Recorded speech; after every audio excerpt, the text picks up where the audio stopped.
Bonjour à tous, donc aujourd'hui nouvelle vidéo, ce sera une nouvelle vidéo pour vous montrer comment réaliser une banana split, donc c'est parti. Pour le matériel, il vous faudra de la fimo vanille numéro 105, de la fimo verte numéro 505, de la fimo chocolat numéro 75 et de la fimo rose numéro 205.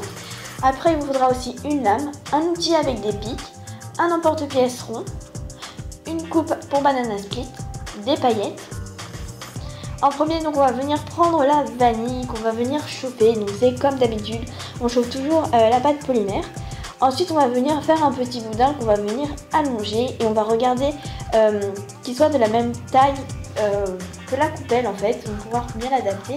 Si jamais vous n'avez pas la coupelle, vous pouvez le faire dans un plat ou vous pouvez même la laisser comme ça. Ensuite, vous allez prendre le petit outil ou un cure-dent, tout dépend ce que vous avez, et vous allez venir faire des traits sur la banane. Ça représente les traits de quand on enlève la peau. Voilà, donc j'en fais tout autour de la banane. Vous pouvez voir qu'il y a des petites taches de saleté, mais ce n'est pas très grave, on va couper juste à l'endroit où il y a la saleté. Et ensuite, on vient le faire au bout de la banane. Donc en fait, on va de l'intérieur jusqu'à l'extérieur. Donc on fait ça pour les deux côtés. Et on vient repasser un coup aussi dessus. Donc voilà, on fait le deuxième côté. Ensuite, on vient juste enlever les petits grains qu'il y a eu de quand on a râpé la banane. Ensuite, on la coupe en deux. Donc en deux parts égales. Et on va venir juste un tout petit peu la courber pour faire l'effet d'une banane. Et ensuite, on va venir faire des boules de glace. Alors moi, j'en fais 3. Vous pouvez en faire 4, mais il faudra les faire un peu plus petites. Vous pouvez en faire 2, mais il faudra les faire un peu plus grosses. Après, vous prenez aussi les couleurs que vous voulez. Donc là, comme vous pouvez le voir, j'ai pris du rose. Donc pour ça en fait je les fais tous de la même taille, c'est pour ça que j'ai pris l'emporte-pièce. Vous pouvez les faire de tailles différentes, c'est vraiment comme vous voulez. Donc j'ai pris du rose, du vert et j'ai pris aussi du chocolat, mais vous pouvez très bien faire du rose, du vert, du orange ou du marron, du caramel et du vert. Enfin vraiment vous faites les couleurs que vous voulez. Si jamais vous voulez faire du vanille, je vous conseille dans votre vanille initiale de rajouter un petit peu de blanc pour qu'on différencie la vanille de la couleur de la banane. Donc là, je fais la même chose donc pour les 3 boules. Une fois que c'est fait, je viens mettre des paillettes à l'intérieur pour donner un effet comme quoi il y a des morceaux dedans. Vous n'êtes pas obligé de le faire, c'est facultatif. Donc en fait, je roule ma boule dans les paillettes et ensuite je viens les mélanger. Donc en fait, je les mélange vraiment n'importe comment. Quand je trouve qu'il n'y a pas assez de paillettes, j'en rajoute. Voilà, jusqu'à je trouve qu'il y en est vraiment pas mal. Et ensuite on vient reformer la boule et on enlève les paillettes une fois que c'est terminé. On le fait aussi dans la verre, donc ça vraiment c'est facultatif comme je l'ai dit, c'est vraiment comme vous voulez. Donc là dans la verre c'est pour faire bien sûr les morceaux de menthe. Donc pareil, on mélange, là j'avais trouvé que j'en avais pas mis assez, donc du coup j'ai repris un petit peu de paillettes.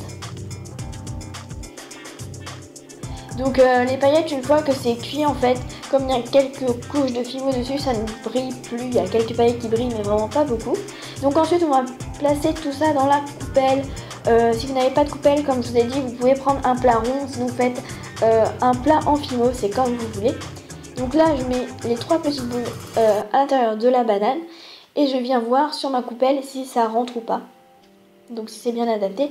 Et ensuite avec le petit outil qu'on s'est servi pour texturer la banane, et bien là on vient texturer les boules de glace en appuyant dessus. Donc ça va faire des petits points.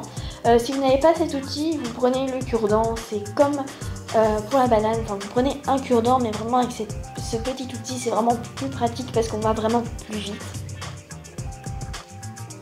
Donc on fait ça pour les 3 boules, vous n'essayez d'oublier aucun endroit parce qu'après ça risque de se voir et au cas où si vous en avez oublié, vous pourrez toujours combler avec de la chantilly.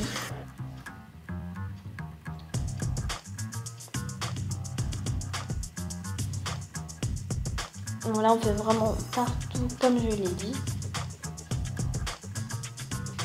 Donc on l'enlève et on le passe au four parce que la coupelle ne passe pas au four. Ensuite on vient coller la création dans la coupelle. Donc moi en fait j'avais mis à la base que de la colle sur les bananes et il a fallu que j'en mette à l'intérieur de la coupelle parce qu'en fait ça ne collait pas. Donc voilà, je l'ai mis à l'intérieur de la coupelle. Si jamais vous faites une assiette en fimo, bien sûr vous la mettez cuire avec. Là c'était juste que c'était du plastique et donc que ça ne passe pas au four. Ensuite une fois que c'est collé, donc je l'ai laissé sécher environ 10 minutes, je viens mettre de la chantilly. Donc là j'en ai mis au bord entre la noire et la verte, entre la marron et la verte, pardon, entre la marron et la rose, et j'en ai mis un petit peu au-dessus vers la verte. Ensuite, une fois que c'est fait, j'ai décidé de rajouter des fraises. Alors vous pouvez mettre des cerises, des oranges, vraiment vous mettez ce que vous voulez. Moi j'avais décidé de mettre des fraises. Donc j'ai mis sur une première et une deuxième chantilly, j'en mets aussi sur une troisième chantilly. Mais il y a une chantilly que j'ai laissée sans aucun fruit. Donc là vous voyez j'ai un peu galéré, en fait elle est tombée et j'ai eu un peu de mal à la rattraper et à la remettre dans la chantilly. Mais c'est pas très grave. Donc voilà, je la remets. Ensuite, vous laissez sécher la chantilly. Donc moi, j'ai fait directement parce que j'avais pas trop le temps de faire la vidéo. Donc là, voilà, j'ai mis du coulis. Vraiment, ça gêne pas si la chantilly est pas sec. Mais si des fois, en fait, votre coulis dépasse ou va à un endroit que vous voulez pas, vous pouvez essuyer sans que la chantilly s'en aille. Donc là, elle était pas sec, donc j'avais intérêt de pas me louper. Donc on met du chocolat un peu partout. Vraiment pour donner un effet vraiment très gourmand. Donc voilà ce que ça donne. J'espère que ce petit tuto vous aura plu. Comme d'habitude, si vous avez des questions ou si vous voulez savoir certaines choses, vous me les posez en dessous en commentaire. Sur ce, je vous souhaite de très bonnes vacances et je vous fais de gros bisous. Je vous dis à bientôt. Au revoir. Regardez aussi mes précédents tutos donc pour vous montrer comment faire un esquimau et aussi pour vous montrer comment faire un présentoir.